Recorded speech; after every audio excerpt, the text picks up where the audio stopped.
है बाप सिरां दे है ताज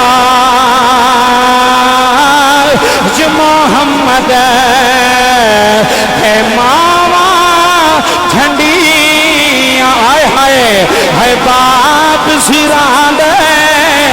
सारा सारा पिंड बैठा है बाप सिरां दे है ताज मोहम्मद है मावा ठंडियां छावा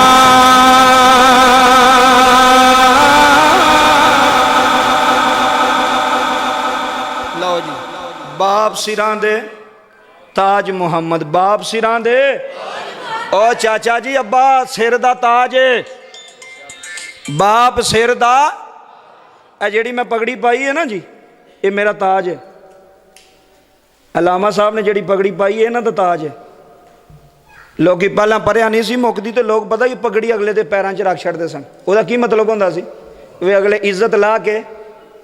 तेरे पैरों च रख छड़ीए तो जे गैरत मंनदे तो फिर हुण इज्जत का जनाजा ना कड्डी तो लोग पगड़ी चुक के ते चाचे के सिर ते रख छड़ते सन आखदे सन नहीं चाचा जी असी मन गए हैं बाप जिहड़ा ना बाप इज्जत हुंदा जी इज्जत पुत्रां दी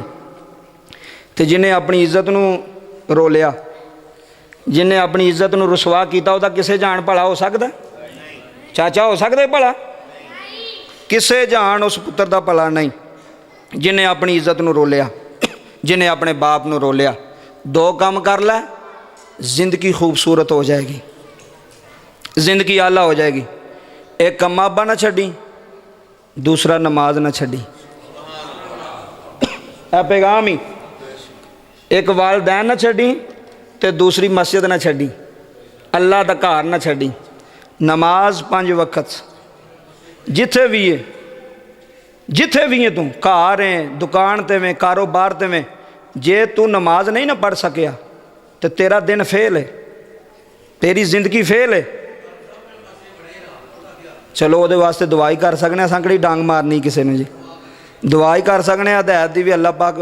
थोड़े सारे तो भैड़ा मैं किसी को क्यों भैड़ा आखा मैं किसी ने बुरा कह नहीं सकता मैं आप ही बुरा वा तो जेडे नहीं आते अल्लाह उन्होंने भी तौफीक देवे अगर तुसी आ रहे हो तो तुहानू भी अल्लाह ने तौफीक दी है तो तुसी आ रहे हो अगर मैं आ रहा तो मैं भी तौफीक नाल ही आ रहा अगर मैनू भी ना तौफीक मिलती तो मैं कित्थों आना सी लेकिन नमाज पढ़ो यार एडी सोहनी तुसी मस्जिद बनाई है मस्जिद सोहनी लगती है बंदियां नाल